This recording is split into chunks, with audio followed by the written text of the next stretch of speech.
Merci beaucoup. Bon, c'est évidemment l'exercice le plus, enfin, bon, pas le plus difficile, mais pas un exercice facile que de conclure. D'abord, du fait de la richesse des débats que j'ai entendus aujourd'hui, je m'excuse pour mon absence hier, je la regrette parce que vu ce que j'ai vu aujourd'hui, j'aurais bien aimé être là hier. Et puis aussi parce que je suis entre la fin des débats et l'apéro, ce qui ici est quand même un vrai challenge pour tenir l'auditoire. Et je le dis d'autant plus tranquillement que je suis née ici et que à Toulon, je sors d'un panel avec la jeunesse qui était extraordinaire, extraordinairement intéressant. Et la première question qu'a posée l'animateur était « Quel est votre ancrage méditerranéen ?»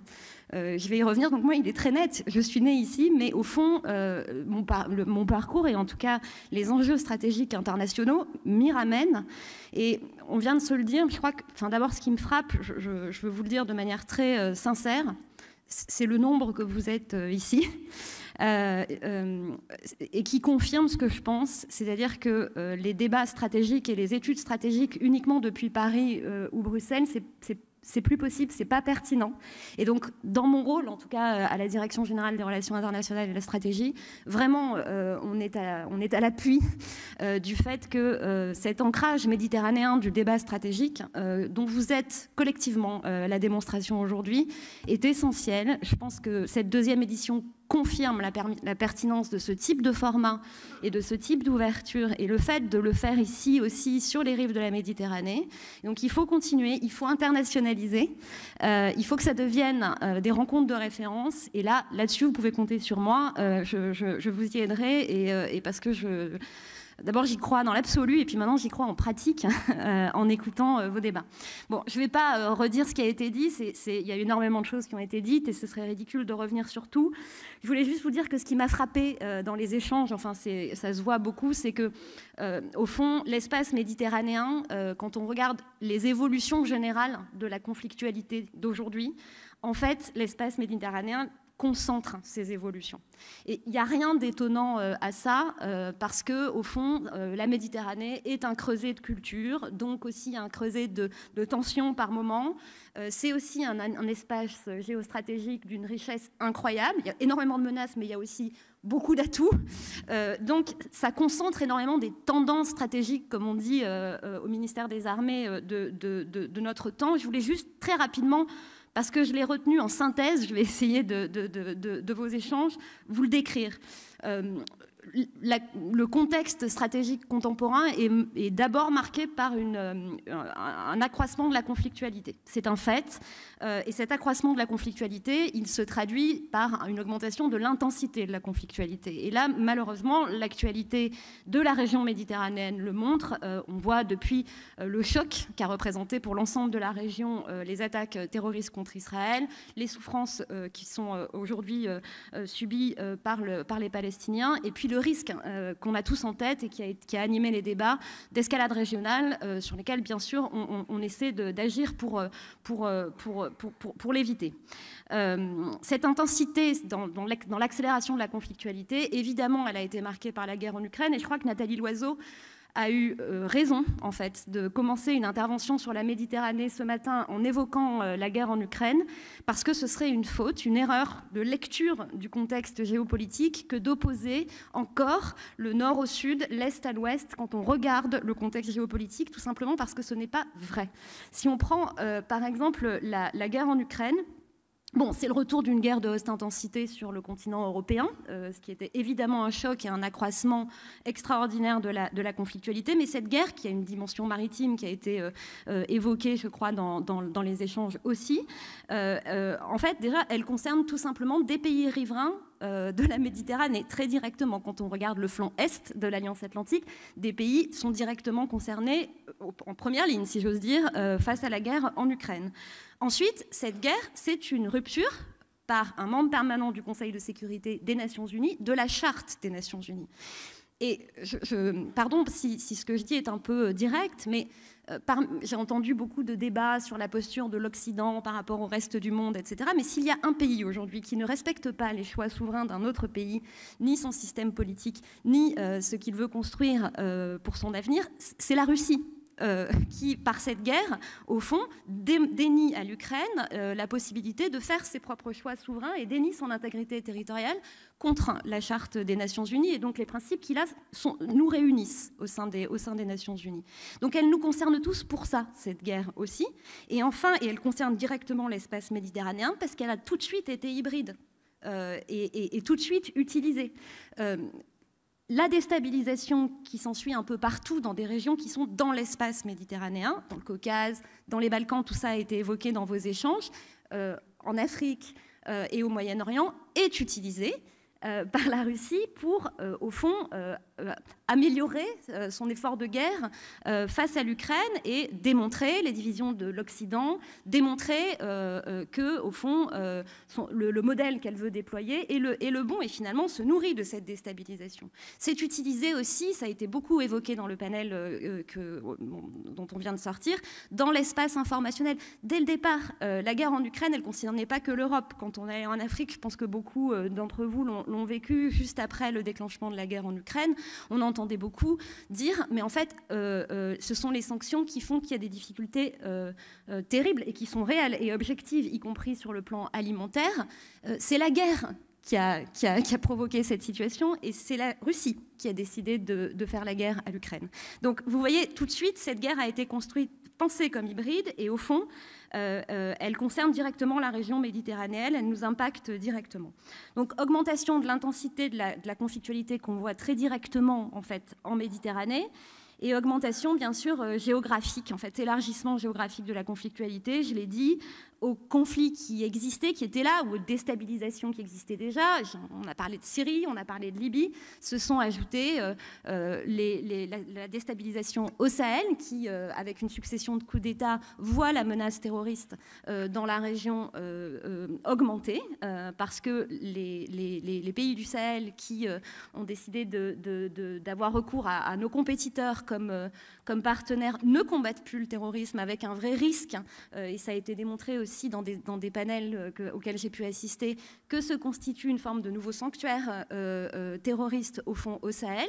Donc extension géographique de la conflictualité, instabilité dans des régions voisines et dans la totalité de l'espace méditerranéen, allant évidemment, et ça a été dit ce matin, du Caucase en fait au Sahel, en passant par la Libye. Donc vraiment, la Méditerranée est au fond au carrefour de cette extension de la conflictualité, à la fois en intensité et au plan géographique, et puis élargissement aussi de la conflictualité par le fait que aux menaces, pardon de le dire ainsi, mais enfin, qui existaient, le terrorisme, je l'ai cité, la prolifération nucléaire, le sujet de l'Iran a été abordé, se sont ajoutés une compétition accrue sur les flux énergétiques et les flux commerciaux. Se sont ajoutés des nouveaux domaines de conflictualité, c'est souvent évoqué par l'amiral Hauser, les fonds marins, le cyber, et je l'ai dit, l'espace informationnel. Et ça, évidemment, ça se déploie en Méditerranée dans un contexte de compétition accrue qui va jusqu'à la conflictualité. Donc on voit bien finalement que cet espace méditerranéen, il est stratégique et au fond, quelque part, il est au nœud, si je puis m'exprimer ainsi, de l'évolution de la conflictualité contemporaine. Donc je crois qu'il n'y a absolument pas à dézoomer. La Méditerranée, c'est notre avenir, on est à Toulon, et c'est là que se jouent beaucoup, au fond, des enjeux stratégiques contemporains.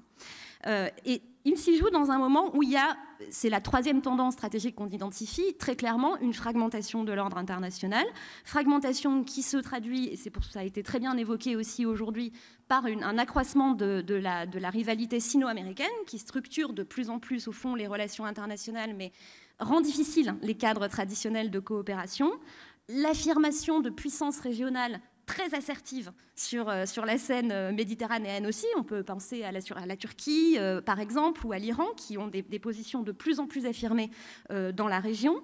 Rôle de la Chine, bien, je ne l'ai pas dit, mais j'aurais dû le dire, qui s'affirme également dans la région avec les compétitions de puissance qui jouent. Et puis, un affaiblissement, je le disais, des cadres habituels de coopération avec des oppositions nord-sud, qui sont en train de s'approfondir et qui font que cette fragmentation, en même temps que se produit cet accroissement et cette extension de la conflictualité, rend plus difficile les solutions. Alors, une fois que j'ai tracé ce tableau qui n'est pas très rassurant, mais qui est un peu le vôtre, hein, parce que c'est ce que j'ai entendu aujourd'hui, je pense très sincèrement qu'à cette fragmentation du monde à laquelle, au fond, nous assistons, il faut vraiment ne pas se résoudre à la fragmentation de l'espace méditerranéen.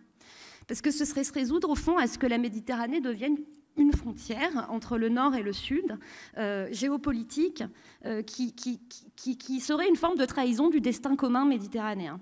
Et je crois qu'à la fois, il ne faut pas avoir d'angélisme sur la réalité de la situation géopolitique et stratégique à laquelle nous sommes confrontés, mais il ne faut pas non plus avoir une espèce de fatalisme qui condamnerait l'espace méditerranéen, au fond, à n'être que le lieu où se sédimentent quelque part toutes les difficultés contemporaines, un changement climatique contre lequel on ne saurait pas lutter parce qu'on se divise trop, des menaces qui s'accroissent, une conflictualité qui se joue dans notre mer commune. Il ne faut pas s'y résoudre et il faut en fait faire notre choix. Nous, Méditerranéens, on l'est tous ici, c'est pas parce qu'on, même quand on n'y est pas né, on peut quand même se revendiquer méditerranéen. Et donc, je crois vraiment qu'il ne faut pas s'y résoudre. Et au demeurant, on ne s'y résout pas. On a des axes stratégiques d'effort que je voulais quand même évoquer ici rapidement en conclusion. D'abord, j'entendais ce matin que nous avons été une forme d'autocritique qui était faite par Nathalie Loiseau sur le fait qu'il y avait eu beaucoup de naïveté. Bon, je crois qu'en tout cas, sur le plan stratégique, nous en sommes largement sortis avec 2 lois de programmation militaire qui, quand même, nous ont permis de considérablement augmenter les moyens de notre défense, avec une priorité stratégique sur la Méditerranée qui est très claire et des axes qui sont portés en Méditerranée qui nous conduisent évidemment à y défendre aussi nos intérêts, à protéger nos territoires et nos citoyens, les lignes d'approvisionnement et de communication, et à travailler à la stabilité régionale quand d'autres puissances, et il faut se le dire aussi en toute transparence, ne travaillent pas à la stabilité, mais à l'instabilité régionale. C'est parfois plus difficile de stabiliser que de déstabiliser. Donc il faut aussi pouvoir se dire qu'on a un agenda qui est positif dans la région, même si on peut évidemment, et j'ai entendu aussi, se dire qu'on pourrait améliorer telle ou telle façon de faire. On a quand même un agenda qui vise à la stabilité et aux équilibres régionaux. Donc nous défendons, je l'ai dit, la liberté de navigation. On maintient un très haut niveau par ces moyens accrus de compréhension de la zone. On déploie, ça a été abordé dans un des ateliers tout à l'heure, une présence maritime quasi permanente. On travaille avec les pays membres de l'OTAN, avec l'Union européenne. On est des grands défenseurs, vous le savez, de l'investissement européen en Méditerranée, à la fois dans le domaine qui concerne les questions de défense et de stratégie, mais pas que, au-delà. Et donc on porte cet agenda-là, et on le porte aussi, je crois que c'est important, au plan bilatéral. Au cours des dernières années, il y a eu quand même beaucoup de rapprochements, de traités même bilatéraux qui ont été signés avec l'Italie, avec l'Espagne, de partenariats stratégiques renouvelés avec la Grèce.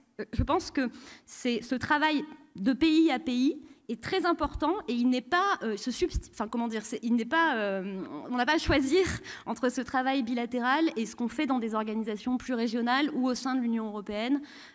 Ça alimente en fait les deux.